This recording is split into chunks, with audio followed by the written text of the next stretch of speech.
Well, I realize I'm the last person to hold up the day, so I'll try to be brief. It's a real pleasure to be here. I want to thank President Lopez for inviting me. Sure. And it's great to be with a lot of good friends from Embrapa. It's also great to be here with Phil. I always learn something new anytime I hear him speak. And with Julie, because she is one of the more knowledgeable people about sub-Saharan Africa.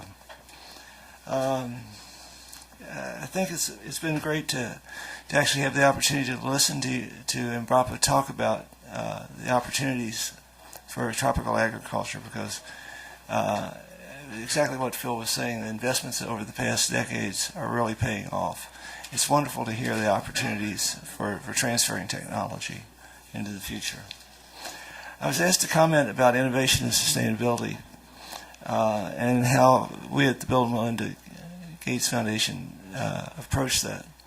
And I want to do that in three ways. One is to talk about why we focus on agriculture. Secondly is to talk about who it is that we focus on. And then thirdly, talk a little bit about the context for that.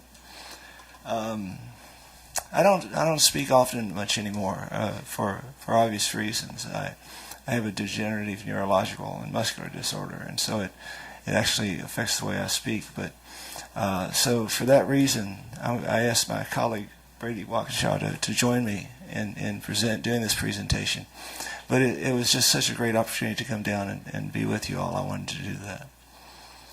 So we talked about it earlier this morning that innovation in agriculture is happening everywhere. It's no longer the case that you look to the north, or you look even to Brazil or to China. But if you think about technology in digital terms, apps are being developed by kids, in college, or not even in college. But technology, you're making a mistake if you don't look everywhere for the technology. Can I get the slide?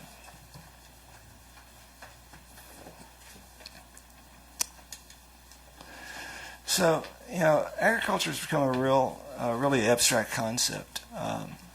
It's something that people talk about, and very few of them actually know what they're talking about. There are very few of them that actually have ever had to grow anything, or much less depend on what they grow to eat. And so we try to say to people that it's important to have a point of view and to talk about your point of view, because then you can build collaborations around that. Our point of view is around the smallholder farmer. We focus on the smallholder farmer because the Gates Foundation started out with a focus on global health, and they soon realized that when they go to look for the people that they're dealing with health, they're actually rural people that have their livings coming from agriculture. And so Bill and Melinda started to focus more and more on agriculture. And actually it was Raj Shah that led that effort. And Raj, I think, did us all a huge favor in agriculture, because at the time it was ODA was really down, and Rockefeller Foundation was pulling out, and it really needed to have somebody come in a big way and make a commitment and endorse agriculture research. And I think Raj actually convinced Bill and Melinda to do that in a big way, and we were all grateful for that.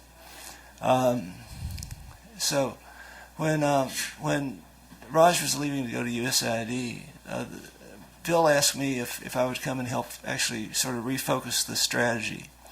And it was something that we did with the team. Brady was a big part of that. It was something that the team focused on, and we started from the beginning. We said, what is it that we really want to do? Well, we said, what we really need to do is deal with poverty and hunger. And as Julie was talking about, the best way to get at that was to focus on the smallholder farmer, because that's where we had the most leverage. And those, as you know, are people that farm very small plots of land. Most of those are women. Most of those are people that live a life that none of us can actually comprehend. I really always object when teammates say that they understand. They can't understand, because no one actually, unless you've lived that life, understands what it is. But what we can do is we can try to make it a little easier for them. and to help with the productivity. And so that's what we try to do. So our point of view begins and ends with the smallholder farmer.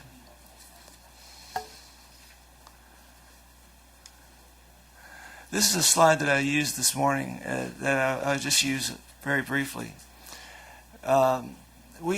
Whenever we're looking at a grant, we try to look at it from the point of view of the smallholder farmer. And so she's at the center of our circle. And we say, what is it that it would get to, what do we need to do to get her to adopt a technology? So Julie was talking about there are lots of technologies on the shelf that have productivity gains to them.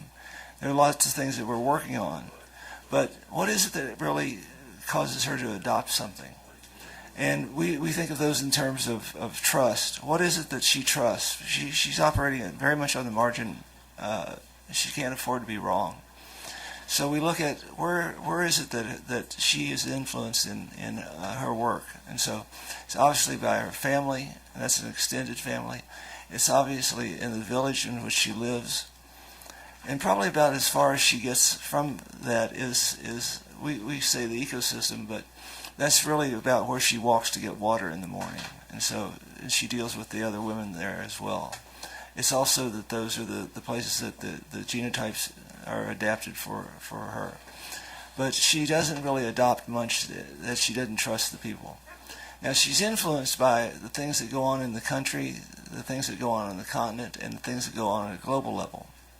But as you get further away from her, she trusts it less. As you get further away from her, we understand her less. You'll see the lower left there. That's where we are in Seattle. That's a long way away from her. And so what we've been trying to do is try to figure out how to get her voice more into what we do and to intersect that in the right place. In looking at our money, unfortunately, we find that most of our money doesn't get out of the U.S. and Europe, and let alone get to her on the continent. So we're trying to do a better job at that, of making her more the center of what we do.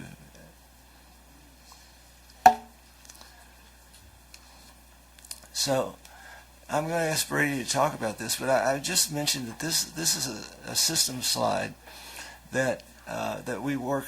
It's a rough drawing that we use. It's one that actually had its genesis last year when DFID and Brazil were hosting a convening on nutrition.